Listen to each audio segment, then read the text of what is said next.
Bienvenidos a una nueva super reseña mientras estamos esperando el estreno de Superman en julio de este año. Volvamos de nuevo al pasado. Como ya dije en un anterior video, en 1978 se estrenaría en salas de cine Superman The Movie. Primera superproducción de un superhéroe en pantalla grande y un éxito arrasador de taquilla. El director Richard Donner habría logrado juntar en pantalla grande a Gene Hackman, Marlon Brando, dos de las estrellas más importantes de aquel entonces, junto a Christopher Reeve, actor que en ese entonces era desconocido, pero que gracias a la película logró dar un salto a la fama. Tras el éxito de Superman The Movie, Richard Donner volvería para dirigir Superman 2, la cual se estrenaría tan solo 2 años más tarde, pero por distintos problemas, Donner fue expulsado de la producción cuando ya tenía gran parte del metraje grabado. El estudio contrató entonces a Richard Lester para continuar la filmación. Lester regrabaría varias escenas adicionales para así obtener la autoría completa de la película y figurar como único director en los créditos. Tras esto, la versión de Superman 2 de Donner se convirtió en un verdadero tesoro que permaneció oculto por muchos años.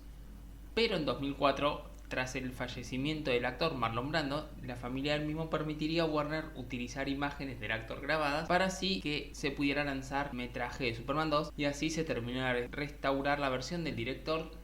Y finalmente en el año 2006 esta versión vería la luz y esta versión es la que yo vengo a reseñar acá. Como decía, el elenco principal de Superman The Movie volvería para esta cinta Marlon Brando y Gene Hackman, aunque la versión de cines Marlon Brando no volvió, acá sí, Margot Kidder y Christopher Reeve.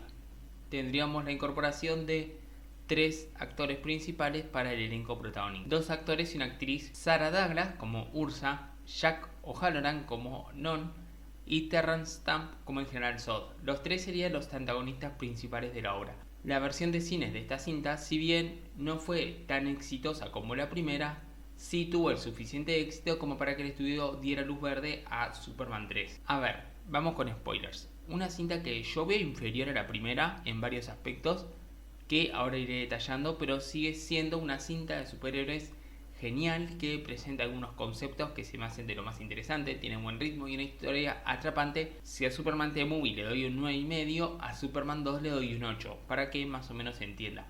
Lo que más me gusta de esta versión, y es por eso que la elegí para reseñar acá, es su inicio. La película enlaza directamente el inicio de la cinta anterior en Krypton con el desenlace de la cinta anterior, todo eso enlazado con el inicio de esta película, lo que se me hizo algo magistral. Ahora lo explico. La cinta anterior iniciaba con el juicio en Krypton al General Zod y sus secuaces.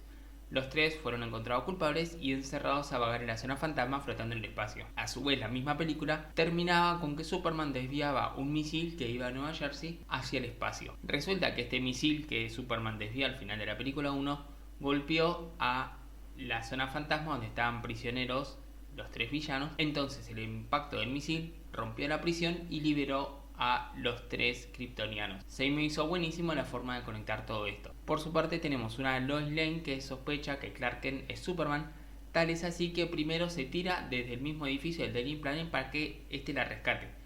Pero Clark se las ingenia para salvarla, pero sin que ella lo note. Poco después, Perry White le dice a ambos reporteros que viajarán a las cataratas haciéndose pasar por recién casados para investigar unas denuncias por estafas.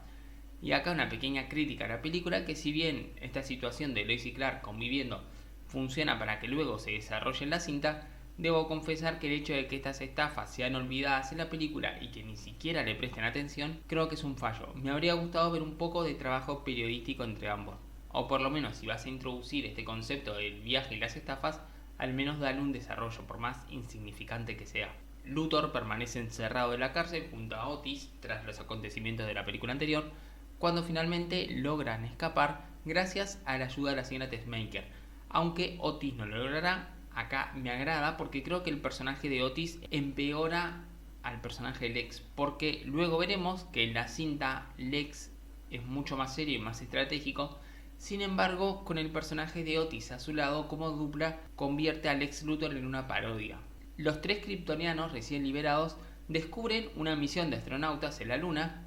Entonces le atacarán y decidirán viajar al planeta Tierra con idea de gobernarlo, cuando se dan cuenta de que gracias a la luz solar ellos son mucho más poderosos que los humanos.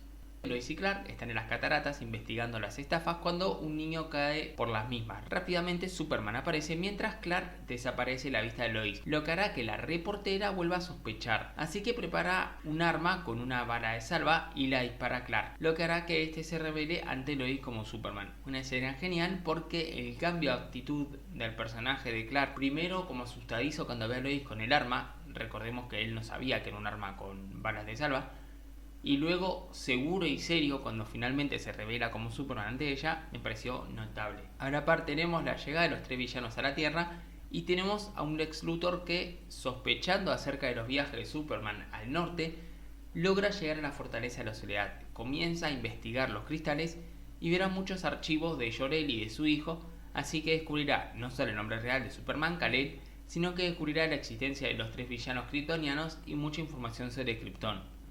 Lo que Lex no sabe es que esos 3 villanos de los que él leyó están por llegar a la Tierra. Zod y el resto, tras un ataque inicial, irán a la oficina oval y harán que el presidente se arrodille ante él, cediéndole el control del mundo entero, a la par que Lex llega ante ellos para ofrecerles un trato. Recordemos que Lex Luthor había escapado hacía poco de prisión y ya sabía la información sobre Jor-El, sobre el juicio y sobre los 3 kryptonianos. Si ellos le dan el poder para gobernar Australia, él puede entregarles al hijo de Jor-El. Acá es donde digo que cuando Lex se aleja de Otis es un villano serio. Sí, siempre tiene ese aire burlón y caricaturesco y bromista, pero acá lo vemos un villano estratégico, peligroso y dispuesto a dejar morir a millones de personas para obtener el poder que tanto ambiciona. Esta es la versión que más me gusta del villano. De hecho, diría que me gusta mucho más Lex Luthor en esta película que en la anterior. A la par que esto ocurre, vemos como un enamoramiento entre Superman y Lois. Superman, por un lado, quien ve imposible el estar con Lois siendo el hombre de acero. Tras llevarla a conocer la fortaleza de la Soledad, decide solicitar a Jor-El que le quite los poderes, lo que este hará enviándole a una cámara expuesta a los rayos del sol rojo de Krypton. Clark decidirá ignorar las advertencias de su padre, alegando que siempre ha velado por los intereses de los otros y ahora es momento de preocuparse por sí mismo estando con la mujer que ama. Entiendo mucho el sentido de todo esto, ¿no? Este concepto de que si permanecen juntos, él siendo casi un dios y ella una mortal, ella envejecerá mientras que él no, así que difícilmente podrán ser felices, siendo que él aparte está constantemente en peligro por ser quien es. Lo entiendo, es un concepto que la misma serie de Superman y Lois exploró hace poco, pero la escena se me hizo algo extraña, porque fue como muy demasiado acelerado. Ella descubre que Superman lo muestra juntos viajando y de repente él se quita los poderes y de forma consecutiva. Entiendo que todo esto fue adrede porque para el bien de la trama se necesitaba que Superman perdiera sus poderes antes de que descubra la invasión a la Tierra, pero sigo pensando que fue muy rápido. Después tenemos una escena buenísima con Clark y Lois que están regresando, ahora Clark sin poderes, y paran en una cafetería. Allí Clark tendrá un problema con un alcohólico y este será un golpe de realidad para el personaje porque por primera vez no fingirá ser débil, sino que lo será realmente y cuando es golpeado por este hombre le duele por intentar mantener esa actitud heroica a pesar de que ya no es el superhombre. Esto demuestra que Superman no es solo superfuerza, Superman es alguien valiente más allá de su invulnerabilidad. En aquel mismo lugar, tras la pelea de Clark y Lois, ven en el informativo lo que está ocurriendo en la Tierra, a lo que Clark volverá a la fortaleza y le solicitará a Jor-El que le devuelva los poderes. Este lo hará, pero sacrificará lo último que le queda de su poder. Por lo tanto, Clark no podrá volver a solicitar el consejo de su padre. La fortaleza quedará inservible para Superman, pero Superman recuperará sus poderes. Para la batalla final, Superman regresa y desafía a Zod.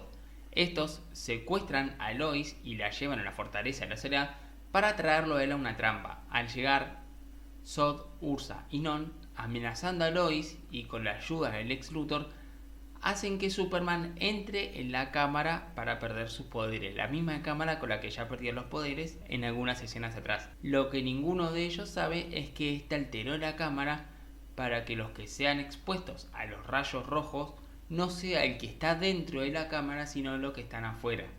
De esta forma, Superman, aún con poderes, se enfrentará a los 3 villanos sin poderes, derrotándolos en el momento. Y para deshacer todo lo ocurrido, vuelve a dar vueltas alrededor de la Tierra, volviendo el tiempo atrás. De esta forma, todo lo destruido por los villanos kryptonianos es restablecido. Lois ya no sentirá el corazón roto debido a que olvida que Clark es Superman, y los 3 villanos volverán a la zona fantasma. Lo último que tenemos es Clark volviendo al restaurante y dándole una lección al camionero que lo golpeó. Entonces, como decía, muchos elementos positivos, pero algunos no tanto. Creo que la principal crítica que se le puede hacer a esta cinta es las conveniencias cronológicas. O sea, como la película está planificada para que todo lo que tiene que ocurrir ocurra al mismo tiempo, por ejemplo, que el misil que Clark desvía entre toda la inmensidad del espacio justo golpee la prisión de Zod, que justo Superman y Lois estén aislados del mundo a la par que llegan los kryptonianos, que el ex encuentre los cristales y descubra la historia de Zod poco antes de que este llegue y con eso tenga algo para negociar con él. Entiendo que para que la película fluya hay que agilizar algunas cosas, porque creo que justamente el orden de estos factores es lo que hace que la segunda película funcione tan bien. Pero sí es justo recalcar que la película sacrifica mucha coherencia en pos de una mayor fluidez narrativa. El cast me gusta mucho, creo que Clark y Lois no solo tienen mucha química entre ellos, sino que ambos actores tienen gran carisma. Sus escenas juntos en pantalla son lo mejor de los films. Me gusta mucho la interpretación de Reeve, como ese torpe reportero, pero también me gusta mucho su Superman, aunque debo reconocer que me faltó más escenas de Superman en esta película. Como decía, Lex Luthor se me hace un gran villano cuando tiene independencia de sus secuaces, es cuando mejor se luce.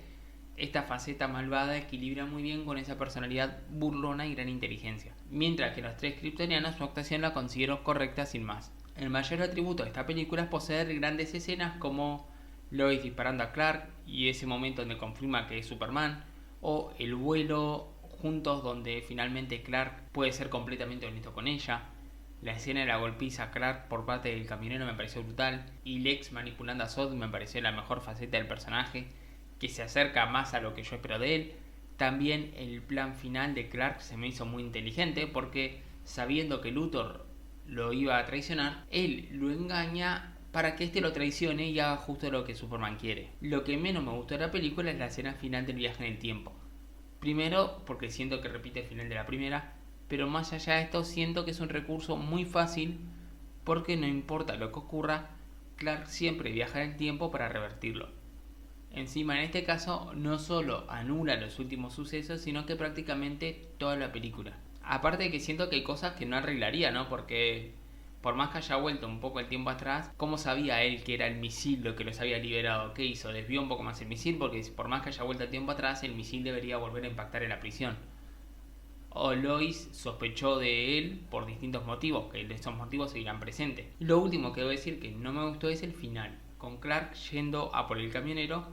Entiendo que él mismo era una persona abusiva, pero no me gusta ver a Superman yendo a vengarse de alguien porque en realidad eso fue venganza propiamente dicho. No es la clase de acto que yo espero de un personaje que debe ser un símbolo de justicia y esperanza, pero sobre todo de bondad. Por último, los elementos técnicos de la película están a la altura del anterior. John Williams está magistral con su banda sonora, aunque tampoco arriesga mucho diferenciándose de la otra, sigue más o menos en la misma línea. La narrativa del film, de la mano de Richard Donner, es aún más ágil que la primera, aunque es inferior en varios aspectos. Los efectos técnicos siguen funcionando, claramente muchas cosas a los ojos de hoy en día se ven ridículas, pero eso no significa que para su época la película se vio visualmente muy bien.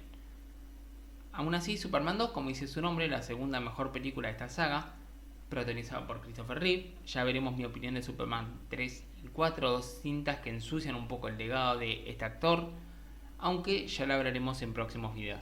Así que esto sería todo. Si les gustó el video, por favor suscríbanse y déjenme abajo en comentarios su opinión de esta película.